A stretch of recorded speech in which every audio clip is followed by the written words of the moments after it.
Vamos a leer el capítulo número 6 de la novela El Enano de Fernando Ampuero, que nos va a ofrecer en este punto más detalles, sobre todo de la incursión literaria de H, quien está viniendo de España, que aparentemente ha decidido enrumbar su actitud en torno a sus colegas, al mundo político, pero que, de acuerdo a Ampuero, este súbito cambio de comportamiento se debería más bien a las premuras literarias que estaría abrigando en este punto H, el enemigo más jurado que puede haber tenido Ampuero y a quien finalmente le ha dedicado este libro. Así que procedamos con la lectura. Es fácil pelearse con un enano. O perdón, es difícil pelearse con un enano. Esto es algo de lo que estoy consciente. Los enanos, por lo común, mueven a ternura. La gente se pone de su lado. La habitual simpatía por el más chico o el más débil. El mito bíblico del rey David, insigne maestro de la onda y de la composición de salmos. Y el gigante Goliat, el pibe travieso de las películas mudas que acaba pasando por entre las piernas de su feroz agresor. Pero el problema aquí es que Goliat es bueno como un pan y el enano un auténtico hijo de la guayaba, y no siempre es fácil convencer a la gente de que las cosas son así, básicamente porque H, como buen manipulador y atento oyente de melodramas radiales, adicción de sus años infantiles, conoce al detalle qué teclas sentimentales debe tocar, en este caso y en ese otro, cuándo mostrarse fiero y cuándo desvalido sin un Dios que te guarde, cuándo reír y cuándo lamentarte. Al volver al Perú mostró un aire humilde y dijo que había reflexionado mucho sobre su labor informativa y que anhelaba retornar al periodismo, aunque no en tono de incordio, sino dejando a la gente hablar, sin que ésta fuera continuamente interrumpida, soltando las amarras, abriéndose a un diálogo fluido, amable y enriquecedor. Algunos colegas se miraban entre sí levantando las cejas con asombro. ¿Qué bicho le ha picado a este?, decían. Yo tenía la respuesta. El bicho literario. H había regresado de España con una novela inédita bajo el brazo, lo que significaba que, como sucede a menudo con los latinoamericanos, no logró conseguir editor y, al parecer, haciendo de tripas corazón, según me enteraría de modo casual, tenía intenciones de que se la editara en Lima. Por lo mismo dije, observa una conducta de seminarista. No quiere fricciones, sonríe y se muestra la mar de cordial. Desea que su libro se lea con calma y genere aplausos y fuegos artificiales que él ya augura en lo más íntimo de su ser. Es duro lo que voy a contar, me apena, sea por incomprensión o por trabajo defectuoso. Un fracaso literario duele como un taladro de dentista sin anestesia. A nadie le deseo tal cosa. Ni siquiera a H, que, con todo amor, estoy seguro, debía haberse abocado a la tarea creativa. La novela de H se tituló Memorias del Abismo y apareció en Lima en medio de una absoluta indiferencia. Igual como en 1922 apareció Trilce, del poeta santiaguino César Vallejo, pero Memorias del Abismo no era Trilce. Salieron algunas gacetillas en diarios, dando cuenta de la publicación y hasta donde yo tengo entendido ninguna reseña. La novela no era mediocre, palabra muy ofensiva, pero que, de hecho, implicaba una medianía. No, la novela era mucho peor, era mala. Sin pecar de exagerado, tal vez sea la novela más mala que se haya escrito por estos rumbos. No la he visto, dije yo en una tertulia de amigos. La tertulia, digámoslo con toda propiedad, era una pascana para tomarse una copa, un alto en el apacible periplo miraflorino y barranquino de 5 amigos unidos por la literatura y los paseos en bicicleta. Yo sí, me dijo un viejo zorro, ahora en el holgado exilio catalán. La estuve hojeando en la librería de Eduardo Ichachi. Se te cae de las manos. Tu principal problema es que está escrita en un lenguaje grandilocuente, cargando las tintas, como es él cuando habla, y la cosa clara no funciona. Los personajes son acartonados y los diálogos inverosímiles. Cuando hablan nunca dicen una frase normal. Pásame la sal, la pimienta o lo que sea. sino que solo abren la boca para decirnos frases inmortales. En fin, es indigesta a más no poder. No está a la altura del género, intervino un famoso poeta de rizado mechón. El suyo es precisamente un problema de altura, terció un delgado y elegante narrador que venía de París, a quien todos teníamos y tenemos como el mejor cuentista peruano. Es una lástima, mascullé yo, un tanto fastidiado. Mi enemigo se achica más y más, lo que no se ve nada bien. La gente va a creer que soy un malvado. No temas, diría 10 años después en un diálogo telescópico el crítico José Miguel Oviedo. Dale tiempo al tiempo. No hay enemigo chico. Premonitariamente acaté este último consejo y mantuve un silencio piadoso, sobre todo cuando me enteré de los entretelones editoriales de la susodicha novela. Unos días más tarde, mi primer editor de fuste, Jaime Campodónico, sintomáticamente elegido por Nanus para lanzar su novela, me llamó por teléfono. Quería entregarme un ejemplar de Memorias del Abismo y sin ánimos de infidencia me contó que le había costado convencer a H de bajar la tirada del libro. ¿Cuánto pensaba tirar?, le pregunté. 10.000, dijo. Yo me quedé de una pieza cuando soltó esa cifra. Así nos lo dijo a Rodrigo Franco, el distribuidor, y a mí. 10.000 no es la tirada para un autor que debuta, le replicó Rodrigo. Los rumores dirían luego que pensaba en 30.000, pero que, al sopesar el gesto escéptico de sus editores, rebajó sus pretensiones. Y él respondió, bueno, pero yo traigo un prestigio de la tele y pienso que mi libro dará mucha curiosidad. Podía ser, pensábamos Rodrigo y yo, pero tú sabes, Fernando, el lector del Perú, es quisquilloso y no mezcla papas con camotes. La celebridad de la tele no te convierte necesariamente en buen escritor o en un autor atractivo. Sucede en otros países, claro, pero también en otros países suceden un montón de cosas que aquí no suceden. ¿Y qué le dijo? Le cambió el humor, se fastidió mucho y reafirmó que él quería hacer esa tirada. Yo le dije entonces que no podíamos invertir en algo tan inseguro, que era demasiada plata. Pero al fin negociaron, ¿no? Sí, pero fue el parto de los montes. Comenzamos una especie de subasta al revés. Bajó a 8.000, a 6.000, 4, y esa última cifra se plantó en... Perdón, lo que pasa es que aquí los párrafos están sobrepuestos. No logro leer. Esa parte me interesó más. ¿Así? ¿Y qué le dijiste? Que las tiradas eran de 1.000, 1.500 o 2.000 ejemplares. El tipo me puso una cara que se debatía entre el asco y la soberbia. ¿2.000? Me dijo como si lo estuviera insultando. 2.000 o bien 1.500, solo para los autores que más venden.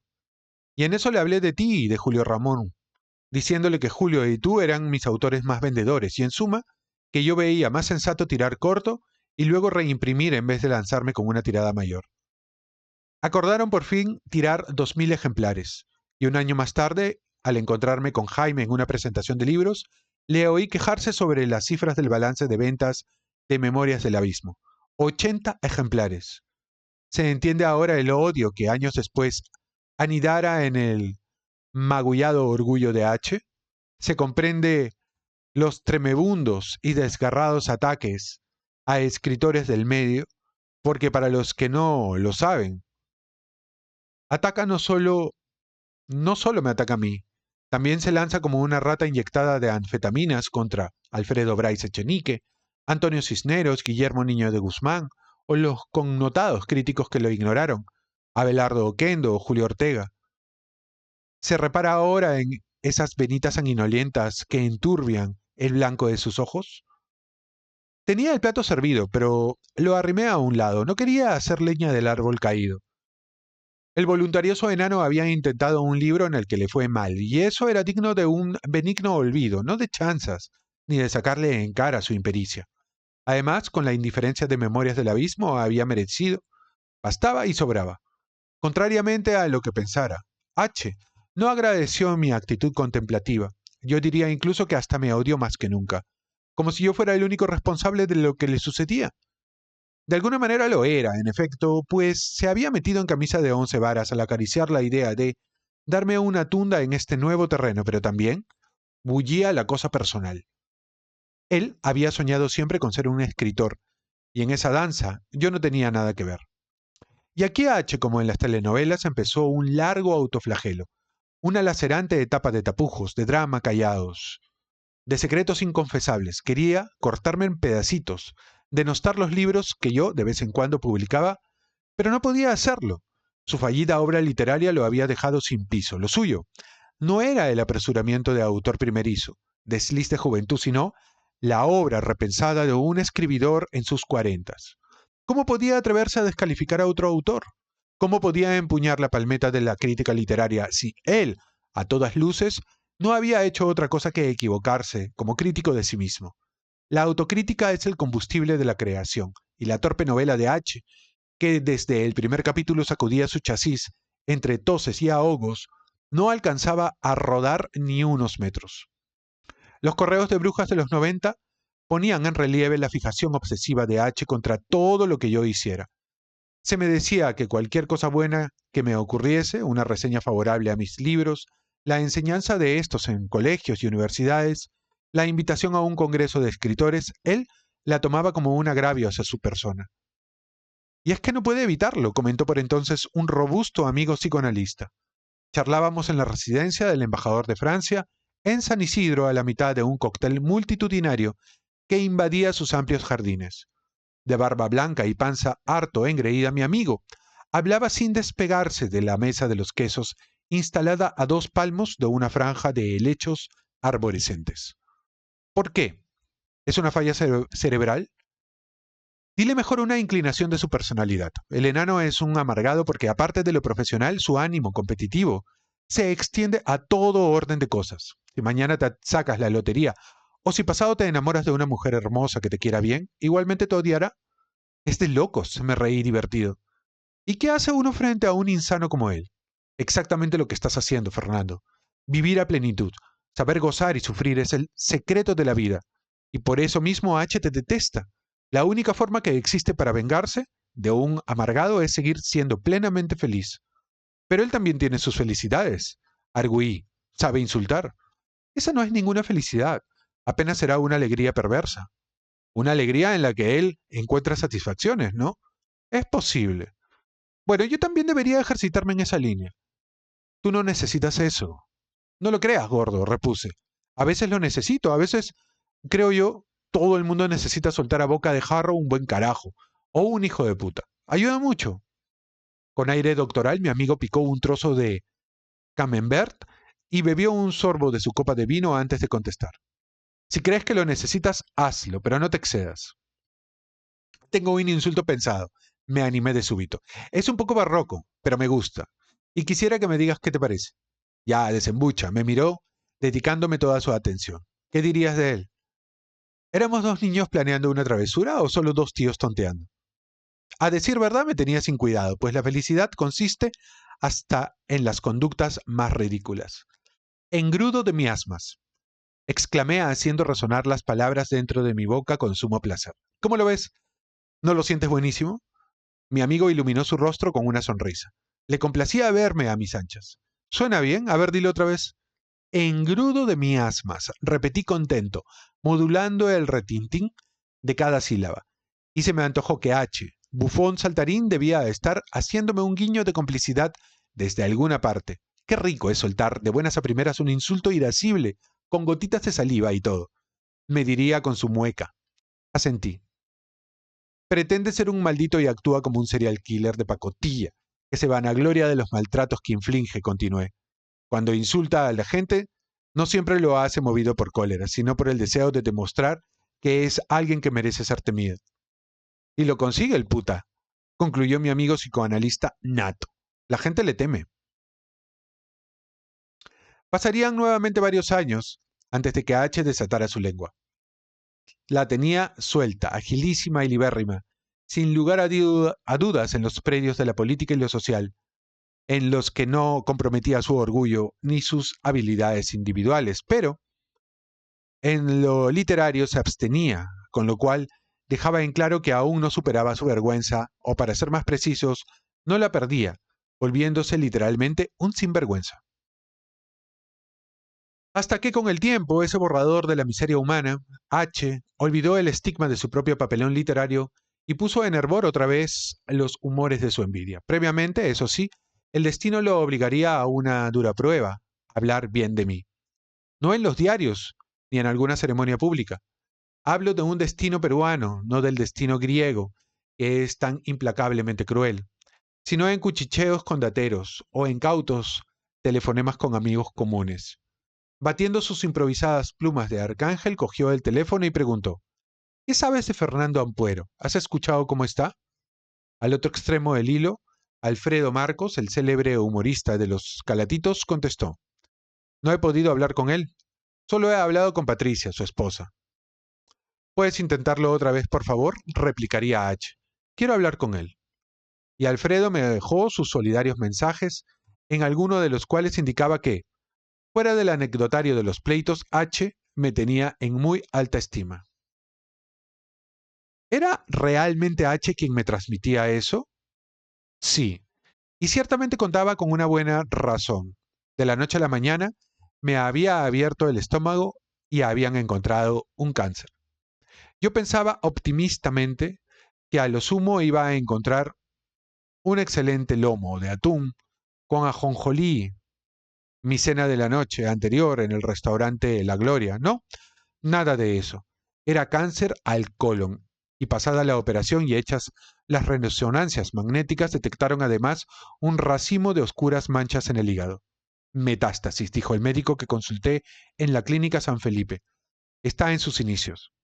En la consulta, ambos, a uno y otro lado de un lustroso escritorio de caoba, veíamos sobre un papel iluminado las traslúcidas placas de la resonancia.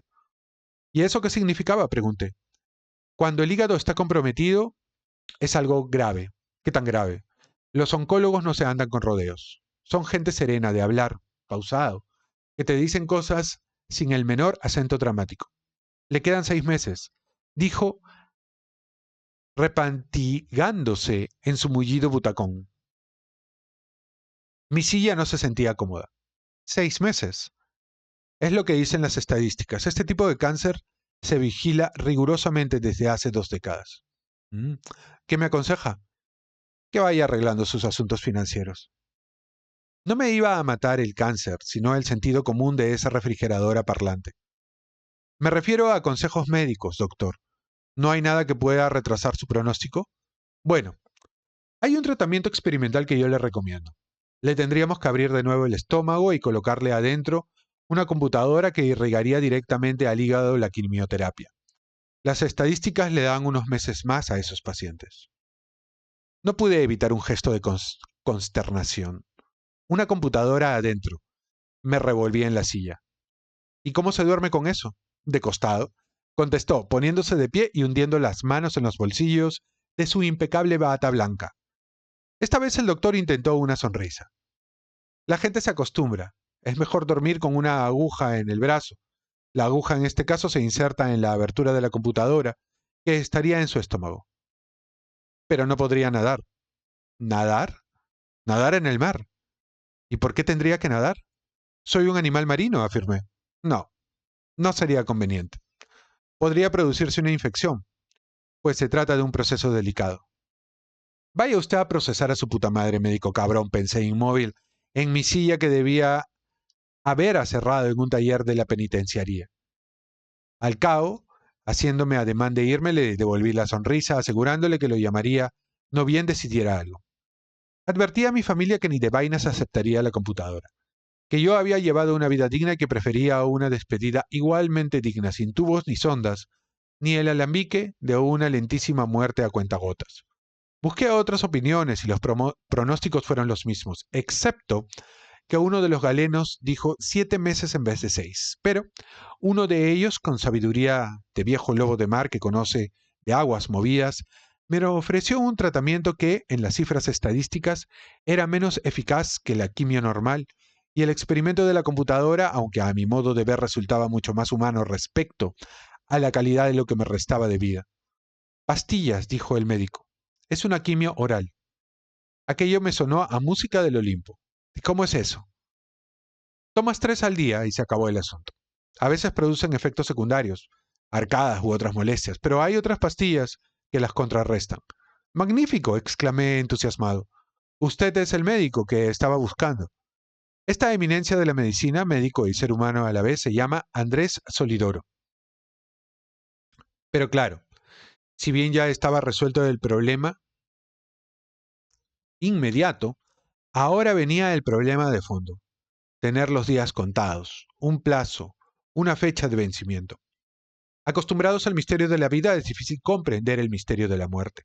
Y a pesar de mi ánimo sereno, caí en una profunda depresión. Mi gran angustia era la posibilidad de la parálisis, de la agonía, atravesado de tubos. En esos días compré un arma, un revólver 38, como los de Sam Spade y Philip Warlow, que en sueños me daban consejos sobre su uso, y lo escondí en la casa para una circunstancia límite del devenir humano, es decir, por si un día todo falla. Por una semana arrastré el ala y luego, al despuntar una mañana soleada, desperté con la tranquilidad del olvido, un olvido instantáneo, de esos segundos en los que uno recuerda lo que le sucede porque sencillamente el cuerpo nada reclama, y que es la misma tranquilidad misteriosa que nos defiende del vértigo. En este momento me siento bien, me dije en voz alta. Afortunadamente comía con buen apetito y la quimio en pastillas no me suscitaba el menor malestar. Y mientras me sienta bien, hay que vivir intensamente. Lo mejor será vivir cada día como si fuera el último, y eso es lo que quiero hacer. Leer, trabajar, amar, nadar, ir al cine, charlar con los amigos. Mi mujer paralelamente buscó ayuda en el más allá. Junto con José Tola, gran amigo, artista plástico y místico del borderline, me llevaron donde una bruja encantadora que rezaba en lenguas muertas, arameo o algo semejante, y que colaboró muchísimo en mi recuperación. Con las bendiciones de esa bruja, cuyo nombre mantengo en reserva, la fe poderosa, medicina del alma, volvería a mí. Y así pasaron 3 meses, pasaron 6, pasaron 9 y joder, seguía en este mundo floreciendo con las mejillas rozagantes y desde luego revolcándome en las olas, que eso da muchos bríos. Las manchas de la supuesta metástasis se mantenían iguales, no crecían. Actualmente, a 2 años y medio de la intervención, mi médico les echa un vistazo cada 5 meses. Pero volvamos un poco hacia atrás a la etapa postoperatoria. Hacía 3 semanas a lo sumo que había dejado el hospital y notaba en la densa y multicolor nebulosa de una supernova. Y flotaba en la densa y multicolor nebulosa de una supernova. La incertidumbre era algo sólido, tangible. Y bueno, todavía lo es. Jamás se libra uno de ese lema combinatorio del consumo de los años 50 que antaño martilleaba a toda hora. Tarde o temprano, su radio será un Philips. Incertidumbre, desolación, aturdimiento y un rosario de llamadas telefónicas. Y entre esas llamadas, la gran mayoría de amigos, los mensajes del intermediario DH. ¿Qué cosa quiere?, preguntaba Patricia sorprendida. Ha llamado 10 veces. Quiere lo mismo que otros periodistas que saben de mi pronóstico de vida. Le dije. Una entrevista. Nunca se la di. Era capaz de teatralizar una ceremonia de amiste en vivo y en directo.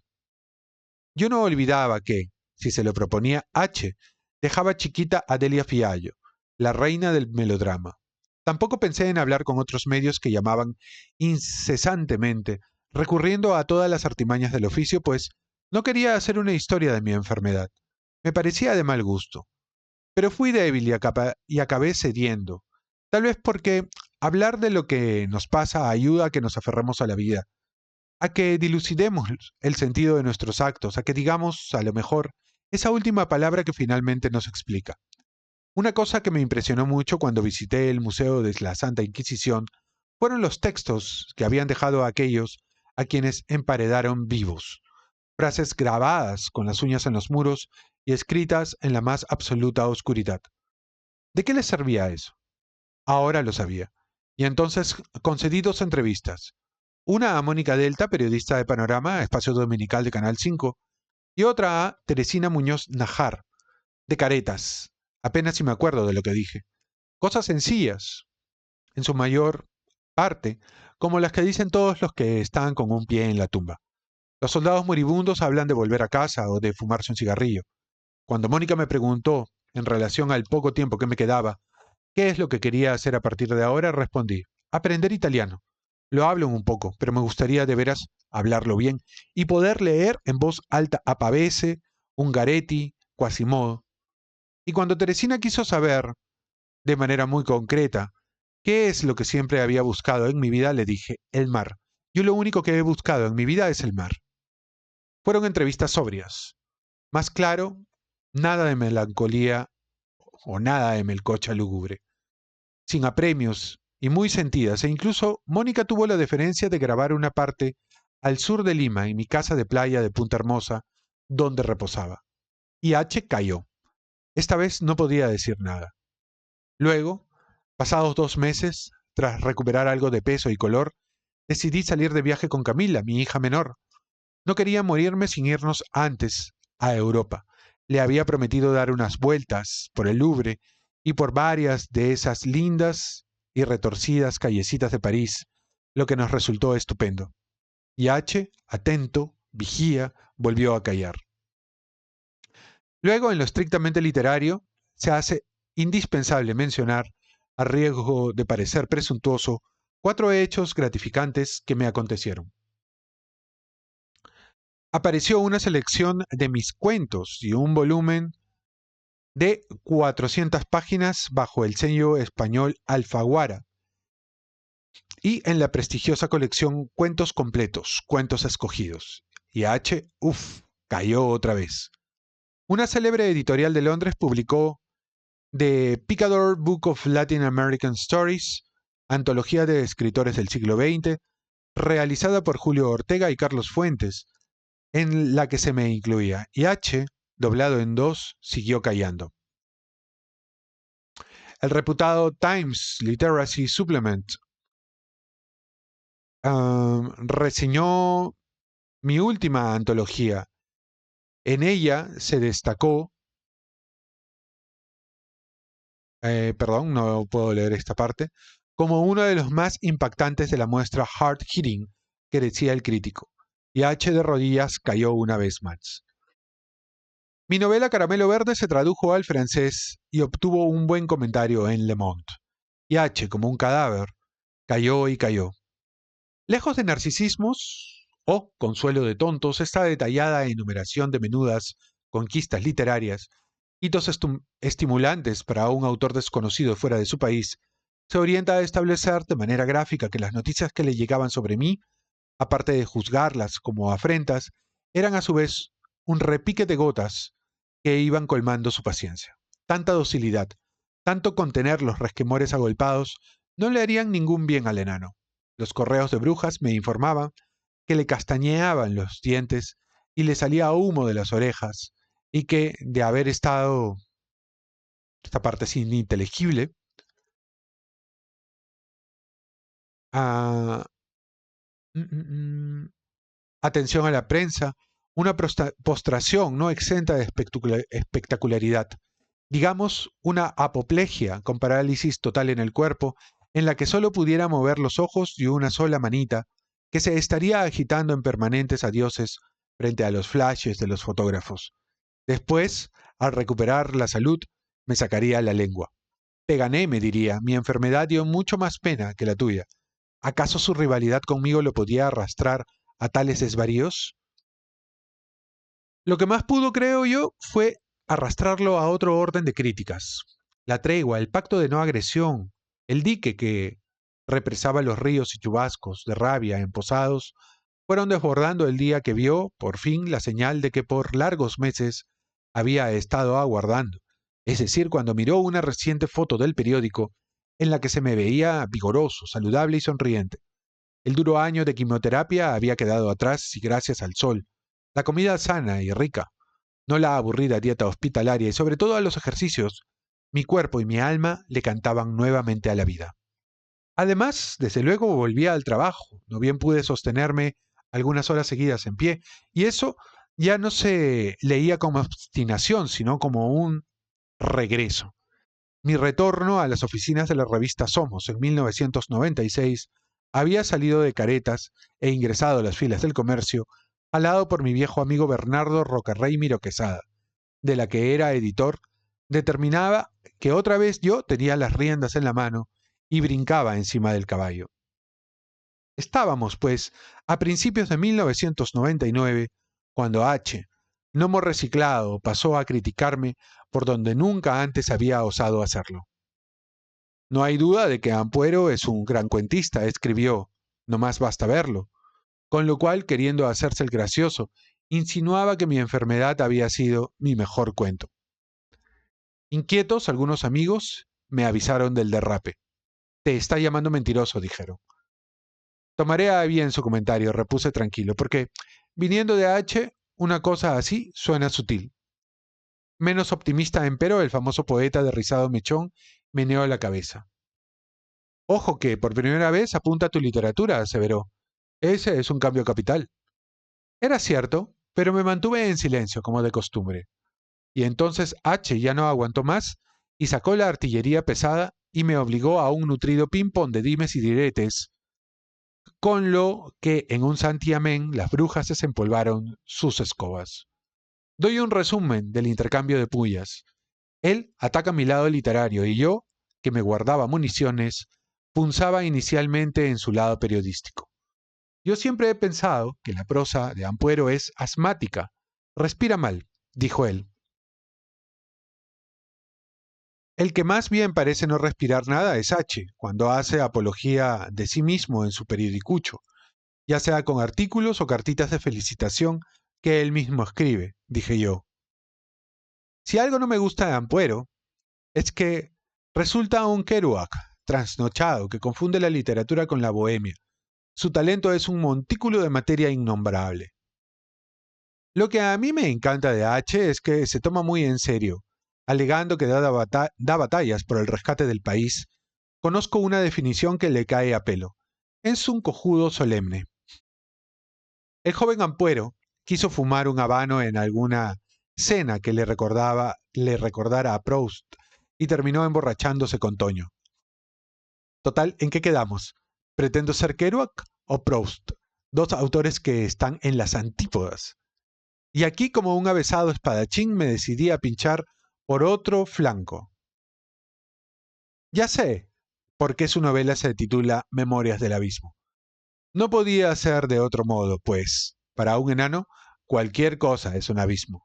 Hasta subirse a una vereda lo sentiría como un abismo.